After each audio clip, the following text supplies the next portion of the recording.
And that leads to a really tough question you have to ask yourself.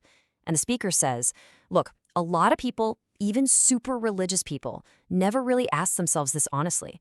They just assume the treasure is there. They never actually look inside to check.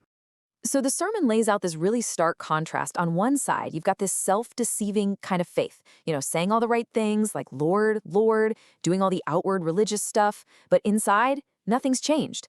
Then on the other side, you have what it calls true faith.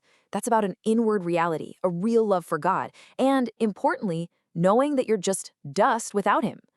The whole difference comes down to this. Are you just looking the part, or do you actually have the treasure inside? And to make sure we don't miss this danger, the sermon lists out some warning signs of being an empty vessel. Things like, talking the talk but having nothing to back it up, what the Bible calls vain repetitions, or saying you have light but you're actually living in darkness. It points to people like the Pharisees, who looked so righteous on the outside but were empty on the inside. And maybe the scariest one of all, it talks about people who do amazing things in God's name, but in the end, they hear the words, "I never knew you."